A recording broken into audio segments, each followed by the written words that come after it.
Basari kwa watoto wa kwenda kusoma. Nimesema lazima nifike hapa.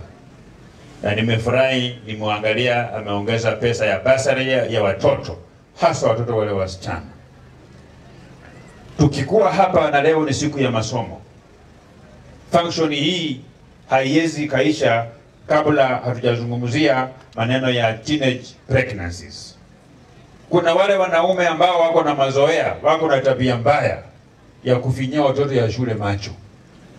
Sisi tumesema huko Bungoma, kama wewe ni mwanaume huko hapa Kenya na roho inapenda tu mtu ambaye amevaa uniform, chukua bibi yako, mpeleke kwa duka ya uniform, umnunulie uniform, umvalishe. Alafu ukitaka umpe mimba kama ni mara 20 kwa miaka 5, no problem. Lakini kama ukienda kwa mtoto ya shule, hiyo sio mzuri. Hata mimi nilikuwa nafikiria, kwa sababu takwimu ambazo zilitolewa za wale watoto ambao wamefanya mtihani ya KCPE na KCSE wakiwa wajawazito. Hii mkoa wa zamani wa Bonde la Ufa, nyinyi mlikuwa mnaongoza. Na mimi nafikiria Sudi, tena hii mwaka tena mkiongoza, itabidi tutengeneze mswada na sheria kwamba mtoto ya shule akipatikana amepewa mimba, yule mwanaume ya kumpatia mimba atafutwe, kama ni transformer yake itolewe, sababu akipelekwa afungwe tena atarudi kupea watoto ya shule hii mimba. We want to ensure that there is nobody in this country who will interfere with the future of the children of this country. The future of the children of this country is in their education, and we should not allow those kind of people to continue those kind of issues. Tena hapa Bonde la Ufa hapa, sisi itabidi tutoke nje tuwaambie watu ya Bonde la Ufa, hasa wale wa kutoka huko Baringo, muachane na wizi ya ng'ombe. Mambo ya kuiba ng'ombe na kuua watu muachane nayo. Ama pengine sijui tuamue, because I don't understand how powerful are these bandits.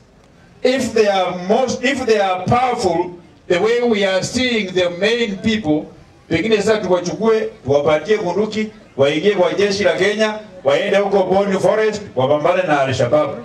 Waende huko Somalia, kwa mpaka ya Kenya na Somalia, wapambane wale wakora ambao wako sehemu hiyo. Kwa sababu hatuwezi kuwa ati kila wakati watu wameuawa na bandits, watu wameuawa na wakora. Hiyo lazima tukomeshe katika nchi ya Kenya hii. Nichukue nafasi ya tatu ya kipekee kupongeza huyu Sudi. Ni rafiki yangu. Unajua Sudi, mimi na wewe ni marafiki tumeanza zamani. Mimi na wewe najua wewe sana. Hata ile watu walikuwa wanaenda kotini wanasema sijui ulisoma, sijui ulifika class what, wangeuliza mimi ningewaambia the exact class ambayo wewe ulifika. Na tuseme ukweli, hata mimi naunga mkono huyu ujinga akuwe chairman ya AU, lakini tuseme ukweli, huyu mtu hana makaratasi, hana degree. Na hii ni nafasi ya Kenya. Kwa hivyo I want to challenge you, Raila Amolo Odinga, that even as the government of Kenya supports and endorses your candidature for AU chairmanship, your level of education, it should be a matter of public interest. Tokea na degree yako, na master's degree yako, kwa sababu imesemekana wewe ulienda kwa polytechnic ukasomea mambo ya kufanya carpentry na welding. Sasa wewe utokee uonesha makaratasi yako ndio tusikupeleke huko AU, alafu wakati ya kuamua nani wa kuenda mbele isemekane makaratasi yako inafanana na makaratasi ya Oscar Sudi. Unajua lazima useme ukweli, ndio? Lazima useme ukweli.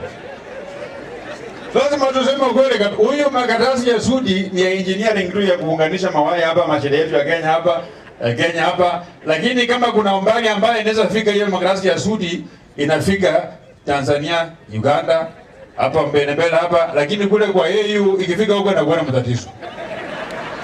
Jambo yangu ya mwisho Sudi, unajua wewe tumejifundisha vitu mingi kutoka kwako.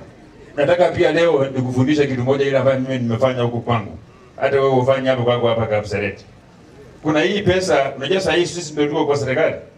Kuna hii pesa ambayo inapatiwa wazee, inaitwa cash transfer program. Hii pesa huko kwangu, sababu raia DC na chief wanajua mimi tu ndio ningekuwa waziri wa interior, matatizo kidogo ikanipata hapo. Sasa wakiandikisha hiyo watu, sheria inasema mpaka akuwe na miaka 60 ndio apate. Lakini ukipata mama ama mzee ako na miaka 40 lakini uchumi umempika anakaa kama ako 70, weka yetu kwa hiyo program ya kazi na program apate pesa ya serikali, mama anafanya na gani iende mbele. Sisi timu yetu hii tumeshikana wote pamoja, na mgeni wa heshima Mheshimiwa Ndindi Nyoro.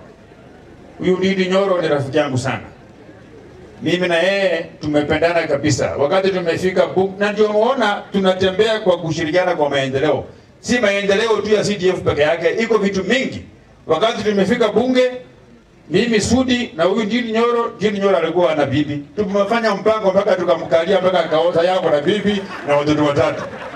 Kwa hivyo hii ushirikiano yetu, tunashirikiana kwa vitu mingi ya manufaa ya wananchi kwa maisha yao ya sai na maisha yao ya baadaye huko mbele. Mungu awabariki sana.